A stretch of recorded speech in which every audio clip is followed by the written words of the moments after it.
অবশ্যই আমরা মনে করি ডিসেম্বরের ভিতরে নির্বাচন অনুষ্ঠান করা জাতীয় সংসদের খুবই সম্ভব এবং এর আগেই জরুরি ভিত্তিতে যে সমস্ত সংস্কার করা প্রয়োজন বিশেষ করে নির্বাচনমুখী সেই সংস্কারগুলোকে চিহ্নিত করে আমরা ঐক্যমতের মাধ্যমে সেগুলো বাস্তবায়ন করি এবং সেই এমন কোনো সংস্কার নাই যেগুলো এক মাসের মধ্যে বাস্তবায়ন করা সম্ভব হবে না। আমরা ইতিমধ্যে আজকে রিপোর্ট পেয়েছি আইন মন্ত্রণালয়ের অধীনে অনেকগুলো অর্ডিন্যান্স এবং অনেকগুলো সংশোধনী এসছে বিভিন্ন সেক্টরে, যেগুলো অলরেডি বাস্তবায়ন হয়েছে।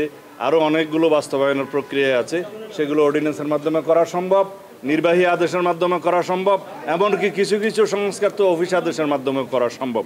সেগুলোর জন্য বিশেষ করে সংবিধান সংশোধনী ব্যতি রেখে অন্যান্য সকল সংশোধনী যেগুলো একমত হবে সংস্কার প্রস্তাব, সেগুলো অর্ডিন্যান্সের মাধ্যমে, নির্বাহী আদেশের মাধ্যমে, অফিস আদেশের মাধ্যমে এক মাসের ভিতরে বাস্তবায়ন করা সম্ভব, সেটা আমরা বুঝিয়ে দিয়েছি। সুতরাং নির্বাচন ডিসেম্বরের পরে যাওয়ার মতো একটিও কারণ উল্লেখ করার মতো নেই।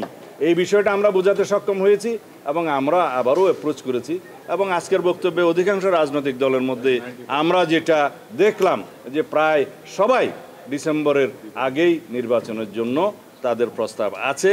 এখন মাননীয় প্রধান উপদেষ্টা সেটা বিবেচনা করবেন, সেটা আমরা আশা করি এবং আমরা মনে করি তিনি জাতীয় ঐক্যের প্রতীক হিসাবে নিরপেক্ষভাবে সেই ভূমিকা পালন করবেন, কারো প্রতি রাগ অনুরাগ বিরাগ প্রদর্শন করবেন না এবং উপদেষ্টা মণ্ডলীটাকে নিরপেক্ষভাবে আবার যেন উনি ঢেলে সাজান সেই প্রস্তাবও আমরা অন্য সময় রেখেছি।